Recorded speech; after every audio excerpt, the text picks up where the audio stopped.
Welcome back, football fans. The top four race is on fire, VAR chaos is back, and Arne Slot has broken his silence. Make sure you subscribe now for daily Premier League drama and breaking updates. Liverpool, Man United, Chelsea and Aston Villa get mixed verdict in Champions League race big debate. The race for the all-important Champions League places in the Premier League is heating up, with Manchester United, Liverpool, Chelsea, Aston Villa and Brentford in contention. Another weekend of Premier League action and another twist, this time in the race for the Champions League places. Aston Villa were the biggest losers, with their 2-0 defeat by bottom-side Wolves on Friday, punished by their rivals. Manchester United leapfrogged Unai Emery's side into third with their 2-1 win over Crystal Palace on Sunday. Villa have won just one of their last 5 in the league and are at risk of being caught by the chasing pack, led by Liverpool, who made it 3 league wins in a row after smashing 5 past West Ham. It's a similar story for Chelsea, who are 6th and without a win in 3 following their defeat by leaders Arsenal on Sunday. Brentford are now only 2 points behind Chelsea and are dark horses to remarkably qualify for European football's top club competition in Keith Andrews' debut campaign. That is because 5th place is almost certain to be good enough for a place in next season's Champions League due to England's current place in UEFA coefficient. All the sides in the mix now have 10 league matches left to settle it. So who will find form and who will slip up? Here, Mirror Football's writers give their assessment and prediction. Andy Dunn. Manchester United are a shoo-in for a Champions League place. Words you would not have imagined saying a couple of months ago, but hard to argue against right now. The workload is the key. Michael Carrick does not have serious injury concerns, and his squad is expensively assembled and talented. Combine that with a schedule that sees them play 3 matches in the next 3 weeks, and you see why United have a huge advantage. In those 3 weeks, Chelsea, Liverpool, Manchester City and Arsenal all have 6 fixtures to fulfill, while Aston Villa have 5. United will come 3rd behind Arsenal and Manchester City, the top 2 in whatever order you fancy, leaving the remaining 2 Champions League places to be contested by Villa, Liverpool and Chelsea. And on the basis that Unai Emery and his players look a little rattled and off the pace right now, it could well be Villa who miss out.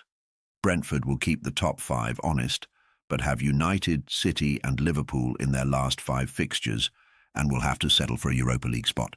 Premier League top 7 1. Arsenal, play 29, 64 points. 2. Man City, play 28, 59 points. 3. Man United, play 28, 51 points. 4. Aston Villa, play 28, 51 points. 5. Liverpool, play 28, 48 points. 6. Chelsea, play 28, 45 points. 7. Brentford, play 28, 43 points. John Cross. The magical 5th place is a 3-way battle between Aston Villa, Chelsea and Brentford. You are forgetting Liverpool and Manchester United, I hear you say. No, Liverpool and United will make the top 4, in my opinion. And I'm feeling particularly smug because at the start of the season, I tipped United for the Champions League places. Not sure anyone expected them to get there with Michael Carrick in charge, but there you go. Liverpool are too good, too strong and too powerful not to make it. Then, as it stands, the Premier League is on course for the 5th bonus place because the teams are doing so well in European competition. Villa are still my favourites, even though their form has fallen off a cliff. I think Unai Emery has worked miracles on a budget, even if he could do with shaking hands rather than being such a bad loser. Chelsea are still in the mix, and I think Liam Rosenior is doing a great job, but the red cards are undermining his chances. They really should be in it. If they don't, it's a failure on their part and a missed opportunity. Then Brentford. I genuinely think they're in with a shout. What a job Keith Andrews has done. But it'll be Manchester City, Arsenal, United, Liverpool and Villa. Remaining Premier League fixtures: Man United, Newcastle, A, Aston Villa, H, Bournemouth, A, Leeds, H, Chelsea, A, Brentford, H, Liverpool, H, Sunderland, A, Nottingham Forest, H, Brighton, A, Aston Villa, Chelsea, H, Man United, A, West Ham, H, Nottingham Forest, A, Sunderland, H, Fulham, A, Tottenham, H, Burnley A, Liverpool H, Man City A, Liverpool, Wolves A, Tottenham H, Brighton A, Fulham H, Everton A, Crystal Palace H, Man United A, Chelsea H, Aston Villa A, Brentford H, Chelsea, Aston Villa A, Newcastle H, Everton A, Man City H, Man United H, Brighton A, Nottingham Forest H, Liverpool A, Tottenham H, Sunderland A, Brentford, Bournemouth A, Wolves H, Leeds A, Everton H, Fulham H, Man United A, West Ham H, Man City A, Crystal Palace H, Liverpool A, Jeremy Cross. The top three looks nailed on to be Arsenal, Manchester City and a rejuvenated Manchester United. The top two cannot be caught or overhauled, while United are on a roll under Michael Carrick and high on confidence. To help their situation, they don't have the demands of Europe to be concerned with either. Unlike Aston Villa, who appear to be in freefall, Villa are going backwards faster than Lando Norris in reverse, and appear to have peaked a few months too soon. Liverpool and Chelsea will overhaul them in the top five. Arne Slot's men have regained some confidence, while the financial implications of Chelsea missing out on Champions League football will drive them to secure a top five finish. Despite the wonderful season Brentford are having, the underdogs will come up just short. Nathan Ridley, Sorry, Aston Villa fans, but I think your team will miss out. Manchester United are flying under Michael Carrick, and with no European football to contend with, they won't suffer from the same kind of late-season congestion that hinders most clubs. Liverpool are quietly improving, and although their defensive woes aren't yet a thing of the past, Arne Slot's men have the muscle memory to get over the line and juggle multiple competitions. Chelsea will be pushed closest by Villa, but I predict a last 16 exit in the Champions League for Liam Rosenior and co., which will focus their efforts on the top flight. Unai Emery should be, and no doubt will be, doing everything he can to bring the Europa League trophy to Villa Park. But as history shows us, winning that competition rarely coincides with a strong end to the domestic campaign. Sam Mead. When it is all said and done in May, I think it will be Chelsea who fail to back up last season's top five finish and thus miss out on the Champions League. For all their quality, they are struggling to put it onto the pitch in a game plan that is continually effective. Manchester United are on a roll and now look firm favourites to finish in third. Such has been their surge with Carrick at the helm. Liverpool, despite their mid-season wobble, have too much quality to not get over the line, which leaves Aston Villa and Chelsea battling for fifth. Emery's side were once tipped as outsiders for the title, but their decline in recent months has their top five spot in doubt. The only thing that may well keep them above the Blues in the 6-point buffer they enjoy. If they and Chelsea were neck and neck today, I think the West Londoners would get over the line at Villa's expense, but Emery looks set to land another Champions League year at Villa Park. In another news, Arne Slot is right about the Premier League, but VAR is to blame, and it's about to get worse. Liverpool manager Arne Slot says the Premier League is no longer a joy to watch, and VAR's intervention in Manchester United's win over Crystal Palace showed why he's right. Whatever your assessment of the job he is doing at Liverpool, Arne Slot normally has an interesting take on most footballing issues. And while a lot of TV pundits defend the standard of the Premier League in terms of the quality of its football, the Liverpool manager has a refreshingly straightforward view. Most of the games I see in the Premier League are not for me a joy to watch, he says. It must be stressed that Slot still believes the Premier League is great, adding, "It is always interesting because it is so competitive. That is what makes this league great because there is so much competitiveness. Everyone can win against everyone." That is not really true. Excluding the game against each other, Burnley and Wolves have played 56 matches between them and won a combined 5. Technically, everyone can win against everyone. But realistically, the outcome of a match between a top team and a lower team is predictable. But you get where Slot is coming from. The Premier League has packed arenas, a lot of physical commitment, and a lot of very good individuals on show. Games are occasions, but they are becoming less of a joy to watch, particularly on television, particularly for the neutral. And the increasingly reliance on set pieces for attacking threat is not the sole reason for that. In fact, it is not the biggest reason. The biggest reason is VAR. I watched the Manchester United Crystal Palace with a couple of mates in a pub on Sunday. Seriously, during the VAR stuff over the penalty, all three of us lost any interest in proceedings.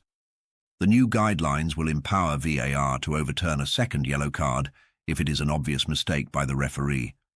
That way the player is not sent off. But what happens if the second yellow card is justified but the first was an obvious mistake? That poor player has to go. That is just wrong. And as for the corner kicks, they say it will only intervene if it is obvious an error has been made and that correcting it will not interrupt the flow of the match. But they said that from day one of VAR, and look what happened. Anyway, what about throw-ins deep in attacking areas? They are becoming as important as corners. Here's a question. Have you heard anyone, player, manager, pundit, fan, be so incensed by a dodgy second booking or an erroneous award of a corner that they think VAR should get involved? No, never. These people introducing these VAR add-ons are giving themselves something to do. And unfortunately, that something to do is turning football into less of a joy to watch. In another news, Arne Slot lifts lid on Liverpool's summer transfer plan after Premier League claim Liverpool spent heavily last summer as the Reds attempted to defend the Premier League title, and Arne Slot has confirmed his stance on more incomings ahead of next term. Arne Slot has confirmed that he will not change Liverpool's transfer plans despite the Reds' newfound threat from set pieces. The Reds have endured a disappointing title defence this term, with clubs more adept from set pieces overtaking them. Liverpool boss Slot has already admitted that Premier League game season were not a joy to watch. The Reds, however, have harnessed their own set-piece abilities, having scored more than any other top-flight side since the turn of the year. Ahead of this week's clash with rock-bottom Wolves, Slot remains adamant that his approach in the transfer market despite a more physical approach in the division. We have our own model over here, as I said many times, and our model is that we sign young players, said Slot.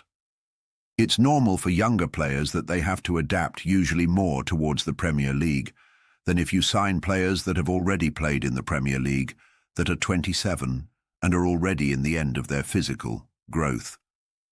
But it's exactly the reason why we have our model, because we believe that players can get better.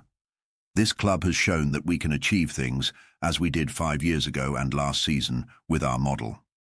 Liverpool have already kicked off their summer recruitment after announcing a £60 million deal to sign 20-year-old French centre-back Jeremy Jacquet from Rennes at the end of the season.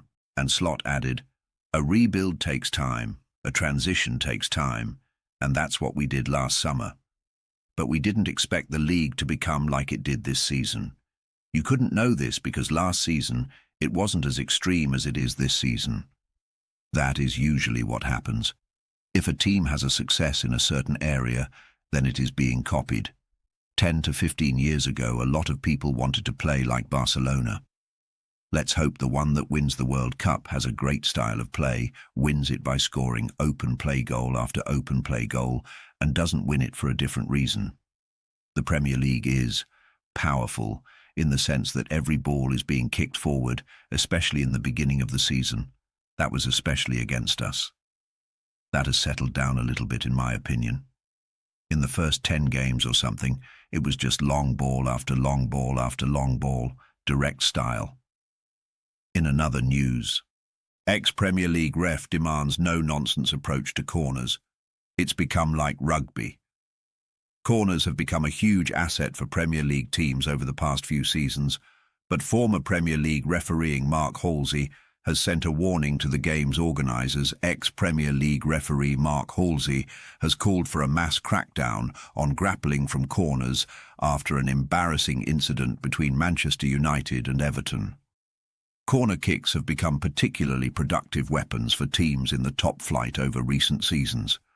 Mikel Arteta's side have become experts from dead balls, while Liverpool have also followed suit. While far more goals have been scored from corners, grappling and crowding the goalkeeper have also risen. Referees have regularly stopped games to warn players of too much contact, and former official Halsey believes that referee bosses need to take more action sooner rather than later.